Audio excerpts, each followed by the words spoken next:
At hello mga ka-325 natin dyan.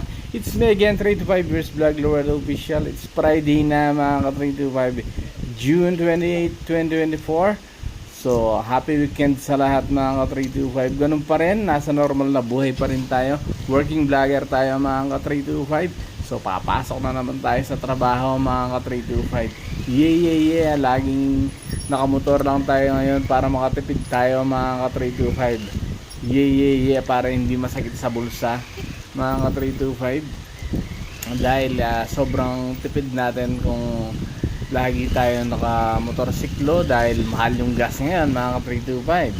So yung ating tricycle or mga ka-325 is gagamitin lang natin pag may okasyon at may lakad tayo mga ka-325. Pero para makatipid tayo araw-araw is motor lang ang gamitin natin mga ka-325. Para sa ating kinabukasan ng bayan. So ano pang ginagawa mo mga ka-325?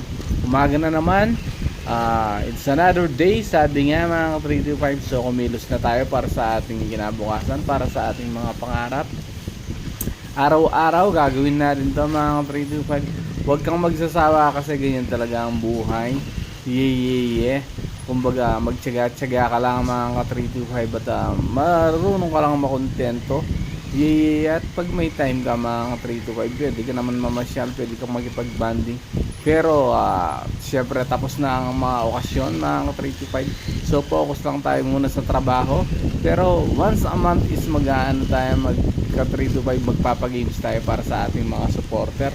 Isa sana lagi kayong sumuporta at huwag kayong magsasawa mga ka-325.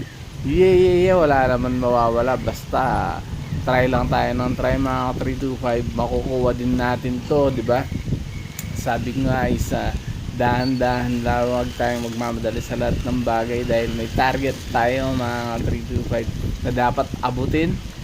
Basta mag-focus ka lang. So yun lang, sabi nga lahat ng pangarap natin is din nakukuha sa mabilisan yan. Kunin natin sa mabagalan dahil lahat ng yan is hindi makukuha sa isang minuto, sa isang oras, sa isang araw, sa isang buwan, sa isang taon. 3 to 5 years from now mga 3 to 5 dapat lagi kang may mga resulta sa lahat ng iyong mga ginagawa. Basta mag-focus ka lang, basta masipag ka, marami kang magagawa mga 3 to 5. Yun lang, sana is nasa mabuti po kayong kalagayan, lalo na yung mga OFW natin dyan. And ingat, enjoy watching without music po. Yeah.